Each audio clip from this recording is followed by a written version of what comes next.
Halo semua, belakangan ini saya masih banyak mendapatkan komentar dari teman-teman yang bertanya kok Tuhan jadi dewa.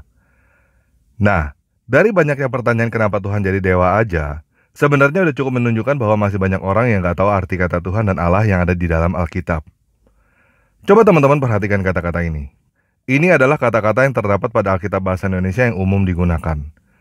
Tuhan dengan huruf T kecil, Tuhan dengan huruf T besar, Tuhan dengan huruf besar semua. Allah dengan huruf A kecil, Allah dengan huruf A besar, Allah dengan huruf besar semua. Apa artinya? Kalau kamu berpikir bahwa kata Tuhan yang ada di Alkitab artinya God atau ilah, maka jawaban kamu salah. Kata Tuhan yang ada di dalam Alkitab artinya bukan God atau ilah. Dan kalau kamu berpikir bahwa kata Allah yang ada di dalam Alkitab adalah nama Tuhan, maka jawaban kamu juga salah. Kata Allah yang ada di dalam Alkitab sama sekali bukan nama. Oke, jadi kita mulai aja ya.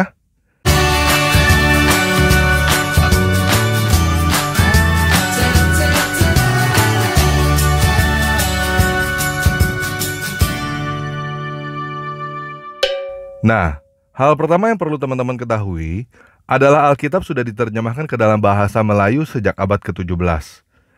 Pada saat itu, bahasa Indonesia belum lahir. Bahasa Indonesia lahir pada abad ke-20, tepatnya pada saat Sumpah Pemuda tahun 1928. Alkitablah yang umum digunakan sekarang, meneruskan tradisi Alkitab bahasa Melayu yang menggunakan kata Tuhan dan Allah sejak abad ke-17 itu. Arti kata Tuhan dan Allah pada abad ke-17 itu berbeda dengan arti kata Tuhan dan Allah yang ada di dalam Kamus Bahasa Indonesia sekarang ini. Jadi kita nggak bisa berkata bahwa Alkitab salah berdasarkan Kamus Bahasa Indonesia yang ada sekarang, karena bahasa Indonesia lah yang mengalami perubahan makna. Yang bisa kita katakan adalah kata-kata yang digunakan di dalam Alkitab yang ada sudah tidak relevan untuk zaman sekarang. Sekarang ini, arti kata Tuhan menurut KBBI adalah sosok ilahi yang maha kuasa. Arti kata Allah menurut KBBI adalah nama sosok ilahi yang maha kuasa itu dalam bahasa Arab. Sedangkan arti kata Tuhan dan Allah yang ada di dalam Alkitab lain sama sekali bukan itu. Kata Tuhan yang ada di dalam Alkitab lain artinya adalah tuan, majikan, bos, junjungan, penguasa. Kata Tuhan yang ada di dalam Alkitab berasal dari bahasa Ibrani Adonai, bukan Elohim. Bahasa Yunaninya adalah Kurios, bukan Theos. Bahasa Inggrisnya adalah Lord, bukan God. Bahasa Arabnya adalah Rob, bukan ilah. Bahasa Mandarinnya adalah Chu, bukan Seng. Jadi kata Tuhan yang ada di dalam Alkitab bukan kata agamawi yang monopoli milik sosok ilahi.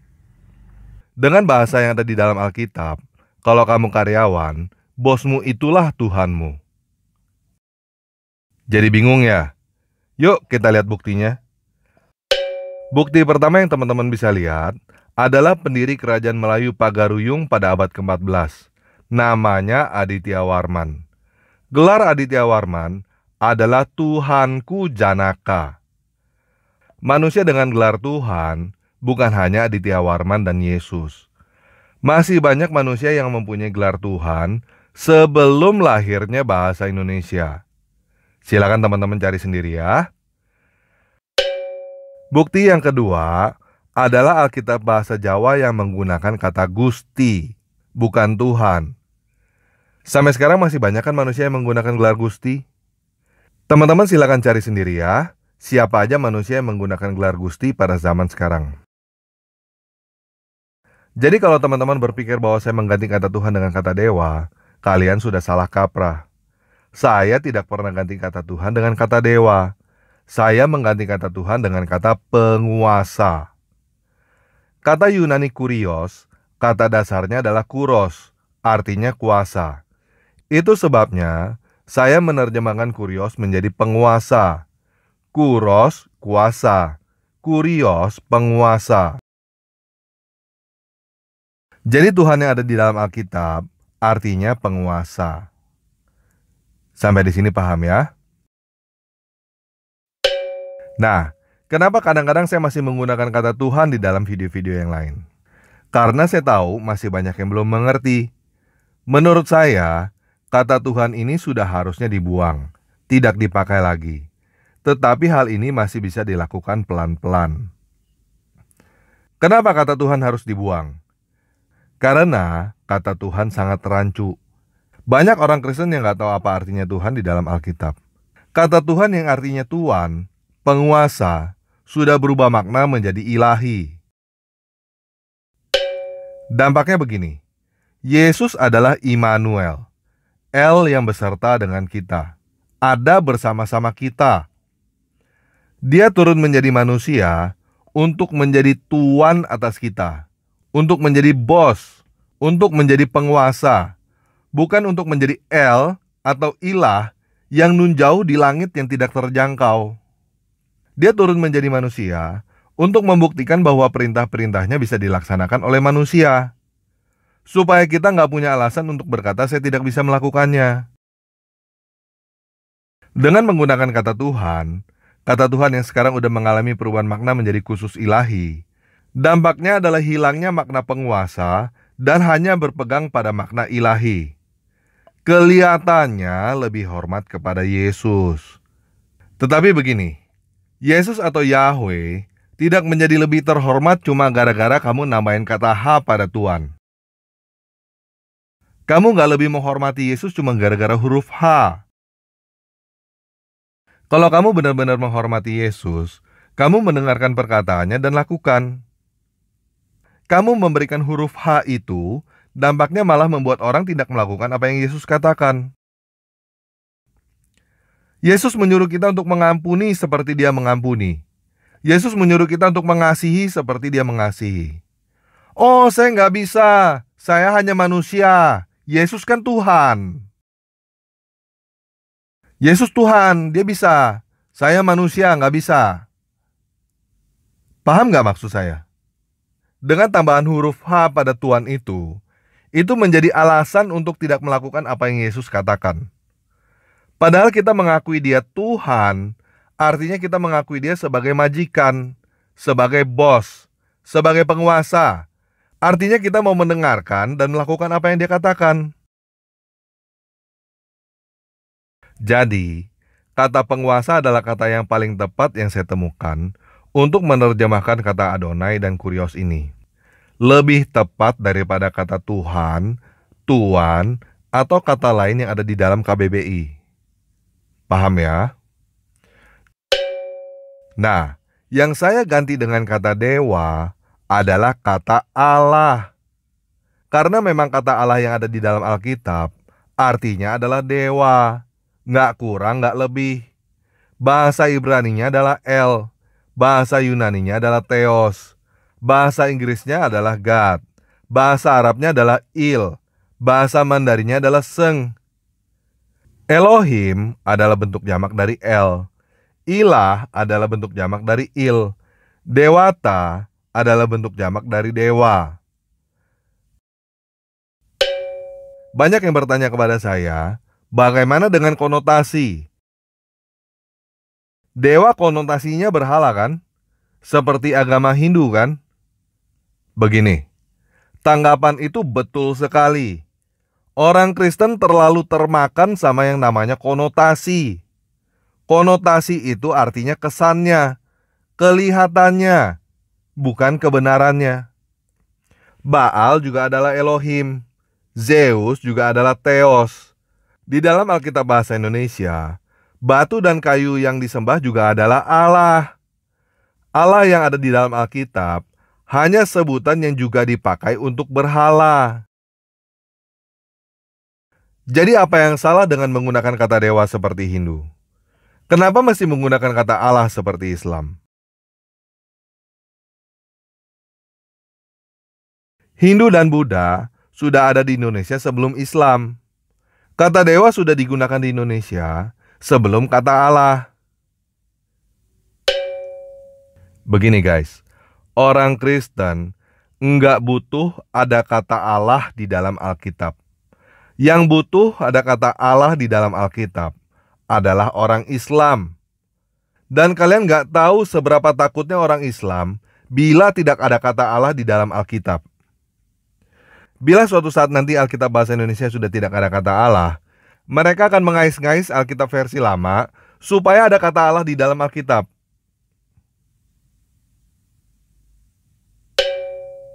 Teman-teman tahu gak kalimat pertama di dalam syahadat Islam? Tidak ada Tuhan selain Allah. Dengan adanya kata Allah di dalam Alkitab, kalian sudah separuh Islam. Kalian sudah dipaksa untuk melihat Alkitab dengan sudut pandang Islam. Dan kita yang benar-benar mempelajari Alkitab, seharusnya udah tahu bahwa sudut pandang Islam itu bertolak belakang dengan sudut pandang Alkitab yang sebenarnya. Nah, buat teman-teman yang belum tahu, silakan teman-teman cek sendiri ya. Ini sumbernya dari Islam sendiri, bukan dari saya. Nilai nama Allah adalah 66. Terdengar mirip sesuatu? Teman-teman yang Kristen pernah dengar 666? Ini adalah bentuk 666 di dalam bahasa aslinya, di dalam bahasa Yunani. Ini adalah bentuk nama Allah di dalam bahasa aslinya, di dalam bahasa Arab. Sekarang saya flip horizontal bentuk 666 ini dan saya putar 90 derajat. Teman-teman udah bisa lihat sesuatu? Teman-teman jangan salah sangka ya. Jangan berpikir bahwa saya mencoba untuk menakut-nakuti teman-teman. Saya tidak berkata bahwa menyembah Allah adalah menyembah setan, masuk neraka, atau apapun semacam itu. Tenang aja. Buat teman-teman Kristen yang masih mau menggunakan kata Allah, silakan. Terusin aja nyanyi puja-puja Allah Maha Besar. Tetapi ingat ya, di tempat lain, dewa yang bernama Allah itu menyuruh orang untuk memancung batang leher kalian, dalam kurung di medan perang. Dan jangan heran jika suatu saat nanti, mungkin anak cucumu yang akan memancung batang leher orang dalam kurung di medan perang. Karena seperti yang sudah saya katakan, dengan adanya kata Allah di dalam Alkitab, kalian sudah separuh Islam. Nah, bagaimana dengan dari dulu bangsa Arab sudah menggunakan kata Allah sebelum Islam? Ya, mungkin itu betul. Tetapi itu tidak mengubah kenyataan bahwa kita seharusnya menerjemahkan Alkitab ke dalam bahasa Indonesia, bukan ke dalam bahasa Arab. Begini, di luar negeri, dari zaman dulu, aqua artinya adalah air. Tetapi di Indonesia, aqua adalah merek. Untuk apa menerjemahkan water ke dalam bahasa Indonesia menjadi aqua? Kenapa nggak terjemahin aja menjadi air? Apakah teman-teman nggak lihat ada pesan-pesan sponsor di situ? Buat teman-teman yang belum tahu, adanya kata Allah di dalam Alkitab bahasa Indonesia, karena di dalam tim penerjemah zaman dulu, ada orang Islamnya. Salah satu nama orang terkenal yang ikut dalam tim penerjemah Alkitab adalah Abdullah Abdul Qadir Munsi, orang Islam. Bahasa Indonesia mempunyai kata sendiri untuk menerjemahkan God, yaitu dewa. Untuk apa menggunakan kata Allah? Dan silakan teman-teman cek statistik. Semua negara yang menggunakan kata Allah di dalam Alkitabnya menjadi negara mayoritas Muslim. Silakan teman-teman cari, apakah ada negara yang Alkitabnya menggunakan kata Allah menjadi negara mayoritas Kristen? Setahu saya nggak ada. Kenapa negara yang menggunakan kata Allah menjadi mayoritas Muslim dan negara yang tidak menggunakan kata Allah, Islam susah masuk? Karena pertanyaan pertama di negara-negara yang tidak menggunakan kata Allah adalah siapakah dewa yang bernama Allah? Di negara-negara yang menggunakan kata Allah di dalam Alkitabnya, tidak ada pertanyaan siapa dewa yang bernama Allah itu. Seperti kata Ustadz Insan Mokoginta, Quran hanya memberi info dan mengkritik. Tetapi untuk membuktikannya, lihat di Alkitab itu. Ngerti gak maksudnya? Tanpa ada kata Allah di dalam Alkitab, Al-Quran gak bisa apa-apa. Yang butuh ada kata Allah di Alkitab, bukan orang Kristen. Kalian yang Kristen gak butuh ada kata Allah. Umat Islam yang butuh ada kata Allah di dalam Alkitab. Mereka butuh ada kata Allah di dalam Alkitab untuk berkata bahwa Allah yang mereka sembah, Allah yang ada di dalam Al-Quran, adalah Tuhan yang ada di dalam Alkitab. Kita orang Kristen gak butuh itu. Gak ada pengaruhnya bagi kita untuk tidak menggunakan kata Allah di dalam Alkitab.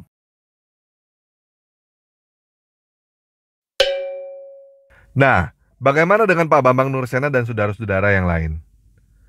Sederhananya saya bisa ibaratkan begini. Mereka berjuang sekuat tenaga untuk membuat Aqua dari merek menjadi kata generik di Indonesia. Itu cara mereka. Biarin aja. Saya nggak mau ikutan. Cara saya lain. Cara saya, buang aja kata Aqua itu. Nggak usah pakai. Pakai aja kata air. Selesai. Paham ya? Nah, sekarang kita lihat dua kalimat ini. Ini adalah syahadat umat Islam. Tidak ada Tuhan selain Allah. Ini adalah apa yang tertulis di dalam Alkitab. Jangan ada Allah lain di hadapanku. Lihat bedanya? Bingung ya? Sekarang kita bahas syahadat Islam dulu ya. Tadi kita udah membahas bahwa Allah adalah nama dewa bangsa Arab kan? Kita juga udah bahas bahwa kata Tuhan yang ada di dalam Alkitab artinya penguasa. Tetapi kata Tuhan yang ada di dalam kalimat syahadat itu, bahasa aslinya adalah ilah, bukan Rob. Artinya adalah God, bukan Lord.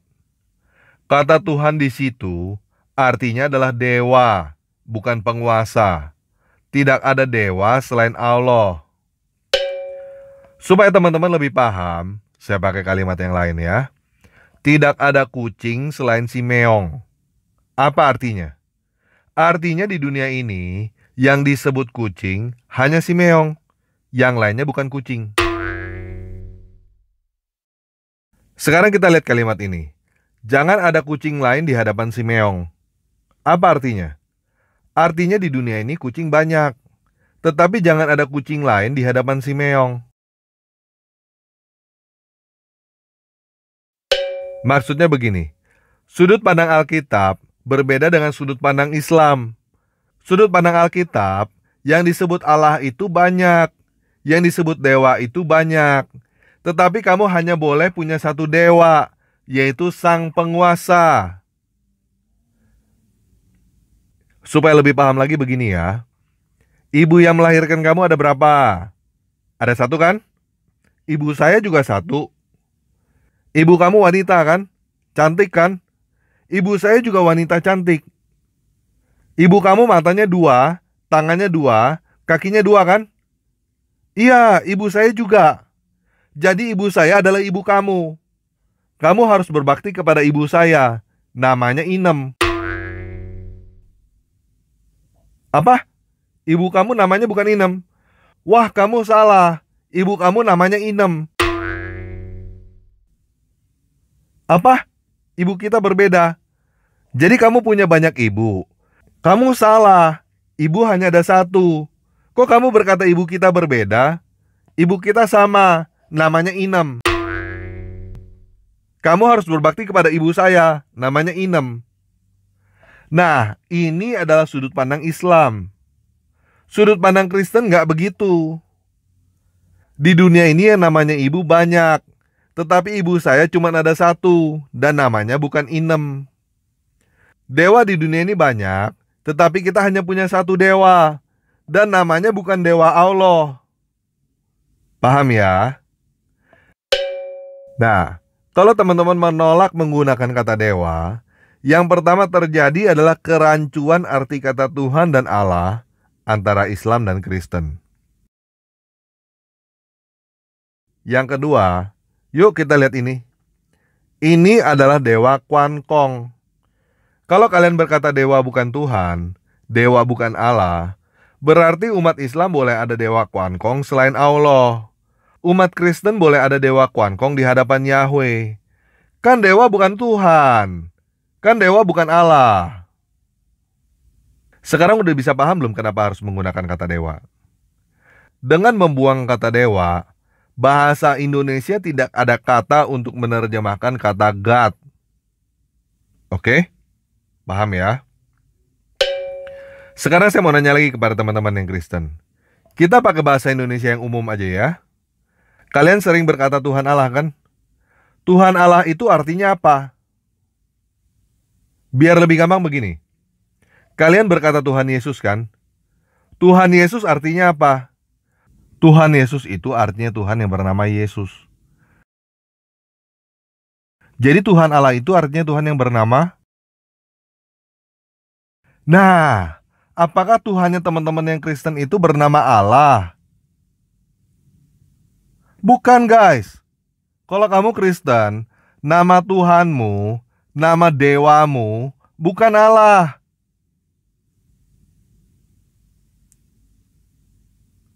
Coba sekarang kita buang kata Tuhan Allah itu, kita pakai kata penguasa dewata. Apa artinya penguasa dewata? Penguasanya para dewa. Nah, inilah arti kata Adonai Elohim yang benar. Penguasa dewata. Penguasanya para dewa. Bukan Tuhan yang bernama Allah.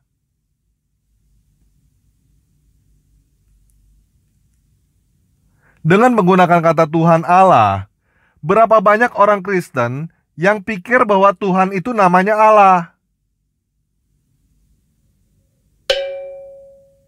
Teman-teman pernah survei gak berapa banyak orang Kristen yang gak tahu bahwa kata Tuhan yang ada di dalam Alkitab Perjanjian Lama adalah sebutan pengganti untuk nama Yahweh? Berapa banyak orang Kristen yang ngatain aliran yang menyebut Yahweh adalah aliran sesat? Coba pikir benar-benar. Menyebut nama Yahweh, nama yang benar, dewanya bangsa Israel adalah sesat. Sedangkan menyebut nama Allah, nama dewanya bangsa Arab, tidak sesat. Logikanya di mana? Nah, teman-teman jangan salah sangka ya. Saya bukan aliran Yahweh atau Yehova. Karena nama penguasa dan dewa saya adalah Yesus. Saya diselamatkan di dalam nama Yesus, bukan di dalam nama Yahweh, apalagi di dalam nama Allah. Allah itu bukan nama Tuhannya bangsa Israel yang ada di dalam Alkitab. Alangkah menyedihkannya umat Kristen yang gak tahu nama Yahweh, taunya nama Allah. Ini umat Kristen yang gak tahu apa-apa. Udah gak tahu apa-apa, berani ngatain yang lain sesat lagi. Terus masih meninggikan nama Allah lagi. Nama dewa Arab yang suruh orang pancung batang leher orang Kristen. Jadi begini, terserah menurut kamu bagaimana, tetapi menurut saya, adanya kata Allah di dalam Alkitab adalah jerat yang harus segera dilepaskan. Kita udah salah ratusan tahun. Nggak ada alasan untuk kita terus melakukan kesalahan yang sama beberapa ratus tahun lagi. Saya mulai inisiatif menggunakan kata dewa. Ini adalah kata yang tepat dan benar, walaupun kita tidak terbiasa. Mengubah kebiasaan bukan hal yang mudah. Saya berharap teman-teman yang Kristen, apapun alirannya, mau melanjutkan apa yang sudah saya mulai. Tetapi jangan berpikir bahwa saya memaksa ya. Saya tidak memaksa teman-teman menggunakan kata dewa. Tetapi teman-teman juga jangan memaksakan saya menggunakan kata Allah. Saya tidak tunduk kepada nama Allah, nama dewa bangsa Arab. Nama Allah itu bukan apa-apa bagi saya. Udah saya buang. Teman-teman Kristen yang mempertanyakan saya Kristen atau Hindu karena menggunakan kata dewa, saya tanya balik. Kamu Kristen atau Islam? Kenapa menggunakan kata Allah? Teman-teman yang masih mau menggunakan kata Allah, ya silakan. Saya nggak berkata bahwa kamu sesat. Saya juga tidak berkata bahwa kamu akan masuk neraka atau semacam itu. Saya cuma berkata, suatu saat nanti, mungkin anak cucumu akan masuk Islam dan pancung batang leher orang. Sekarang, kamu mungkin tahu bahwa Allah yang ada di dalam Al-Quran bukan Allah yang ada di dalam Alkitab. Tetapi nanti anak cucumu belum tentu tahu. Hal pertama yang selalu umat Muslim lakukan adalah berusaha meyakinkan bahwa Allah yang mereka sembah adalah Tuhan yang ada di dalam Alkitab. Mereka mudah melakukan hal itu di Indonesia karena Alkitab bahasa Indonesia menggunakan kata Allah. Alkitab sudah diterjemahkan menggunakan kata Allah sejak abad ke-17. Sudah hampir 400 tahun.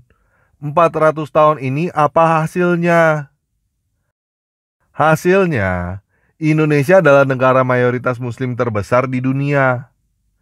Dan daerah-daerah di Indonesia yang mayoritas penduduknya kuat beriman Kristen adalah daerah yang tidak menggunakan kata Allah. Contohnya Batak. Mau sampai kapan teman-teman yang Kristen baru mau sadar?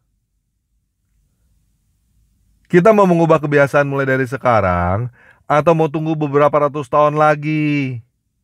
Mau tunggu sampai anak cucu kita ada yang pancung batang leher orang demi berbakti kepada dewa yang bernama Allah itu? Saya sih memilih untuk berubah mulai dari sekarang. Dan saya berharap teman-teman juga mau melanjutkan apa yang sudah saya mulai. Kenapa harus kita yang mulai? Begini, sekarang ini kata Tuhan sudah mengalami perubahan makna dan hal ini sudah disahkan di dalam KBBI. Kata Tuhan yang tadinya mempunyai arti Lord menjadi God, tadinya Rob menjadi ilah. Kata Allah yang tertulis di dalam KBBI artinya adalah nama Tuhan di dalam bahasa Arab. Dan ini adalah kenyataan. Mau mengubah KBBI? Nggak bisa lah. Jadi apa yang harus dilakukan? Lai memilih untuk mengabaikan KBBI dan tetap pada tradisi abad 17. Saya memilih untuk mengikuti KBBI dan membuang tradisi. Kenapa Lai tidak mengikuti KBBI? Karena Lai gak segampang itu bisa mengubah terjemahan Alkitab. Alkitab Lai yang teman-teman pegang sekarang kemungkinan besar adalah Alkitab TB, Alkitab terjemahan baru yang diterjemahkan pada tahun 1974. Lai menerbitkan Alkitab yang lebih baru, Alkitab BIS, Alkitab bahasa Indonesia sehari-hari. Tetapi gagal, nggak ada yang mau pakai. Menerjemahkan Alkitab ke dalam satu bahasa bukan pekerjaan yang enteng. Organisasi sebagus Lai aja memakan waktu 20 tahun untuk menerjemahkan Alkitab ke dalam satu bahasa. Teman-teman bisa bayangkan sendiri berapa tenaga dan biaya yang diperlukan untuk 20 tahun menerjemahkan Alkitab. Kenapa harus 20 tahun? Karena Lai harus mendapat persetujuan dari PGI. Siapa PGI? PGI adalah seluruh denominasi Kristen, termasuk Katolik. PGI adalah kalian. Nah, kamu bisa bayangkan betapa susahnya Lai untuk mengganti satu kata aja di dalam Alkitab. Sedangkan saya nggak perlu persetujuan PGI. Saya adalah penerjemah independen, tidak terikat pada doktrin gereja manapun. Jadi saya bisa dengan mudah membuang Tuhan dan Allah di dalam Alkitab yang saya terjemahkan. Lai nggak bisa. Inisiatif perubahan seperti itu tidak bisa datang dari Lai, harus datang dari jemaat, dari kita. Itulah yang saya lakukan dengan Open Biblika dan tanpa ragi. Open Biblika adalah platform terbuka bagi siapapun untuk menerjemahkan Alkitab ke dalam bahasa apapun. Dulu, Martin Luther mengambil inisiatif menerjemahkan Alkitab ke dalam bahasa Jerman tanpa persetujuan gereja Katolik. Dengan resiko dianggap sesat. Sekarang, saya mengambil inisiatif untuk membuat platform supaya semua orang bisa ikut mengambil inisiatif menerjemahkan seperti Martin Luther dengan resiko dianggap sesat juga. Siapapun kamu, apapun agama kamu, saya bisa menemukan orang yang menganggap kamu sesat. Jadi buat apa pikirin hal semacam itu? Buat apa diakui tidak sesat oleh manusia? Dan buat apa stres dibilang sesat oleh manusia? Bagi saya, dianggap sesat itu mah bodoh amat. Nggak ada yang salah dalam menerjemahkan Alkitab. Yang salah adalah tidak membaca Alkitab. Jadi buat teman-teman yang takut membaca Alkitab, saya mau berkata begini. Jangan dengerin orang-orang yang berkata bahwa kamu bisa sesat bila membaca Alkitab sendiri. Jangan dengerin orang yang berkata bahwa kamu tidak boleh mengerti Alkitab dengan pikiranmu sendiri. Mereka yang ngomong seperti itulah penyesatnya. Kamu harus baca Alkitab sendiri. Kamu harus mengerti Alkitab dengan pikiranmu sendiri. Karena Alkitab adalah buku terang yang personal. Setiap orang punya jalan hidup masing-masing. Dan Alkitab mampu menerangi langkah setiap orang masing-masing berdasarkan jalan hidup masing-masing. Jadi kamu gak akan menjadi sesat dengan membaca dan memahami Alkitab sendiri. Kamu akan menjadi sesat bila kamu tidak membaca Alkitab dan memahami Alkitab berdasarkan pikiran orang lain. Alkitab tidak butuh buku lain untuk menjadi panduan, dan kamu gak butuh guru untuk mengerti Alkitab.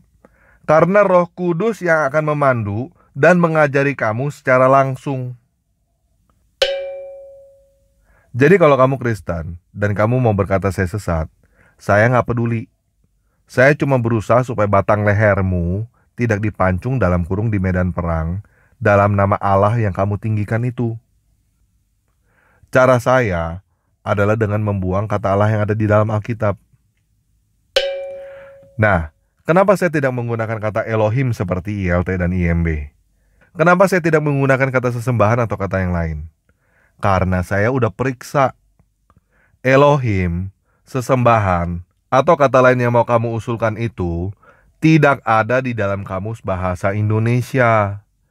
Yang ada, pilihannya adalah ilah dan dewa. Saya memilih dewa karena dewa mempunyai bentuk jamak dewata yang ada di dalam KBBI juga. Sedangkan ilah adalah bentuk jamak. Bentuk tunggalnya il tidak ada di dalam KBBI. Jadi, dewa adalah satu-satunya pilihan yang paling tepat yang saya temukan. Kalau kamu tetap nggak mau pakai kata dewa, ya sudah, itu urusanmu. Tapi jangan paksa saya pakai kata Allah. Allah bukan dewa saya, bukan penguasa saya, bukan Tuhan saya. Tuhan saya, penguasa saya, dewa saya adalah Yesus Kristus. Oke? Sekian video kali ini. Yesus Kristus penguasa kita memberkati.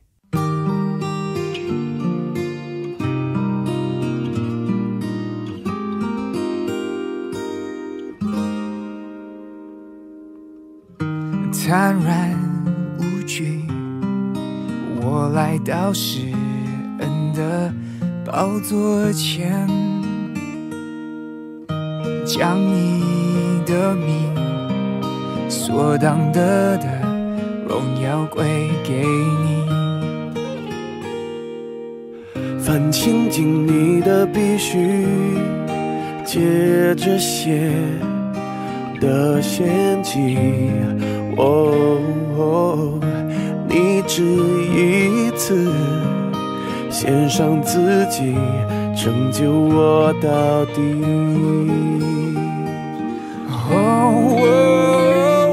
我怎么会不配当你的儿女？你赦免了我的罪孽，你是我的肩，慈爱和怜悯，你全心听我的声音。主，你向我仰脸，安慰和帮助，将平安充满我的心。主，你保护我，保护我性命，至高者你建立我心。Yeah, come on. 坦然无惧，我来到施恩的宝座前，将你的名所当的荣耀归给你。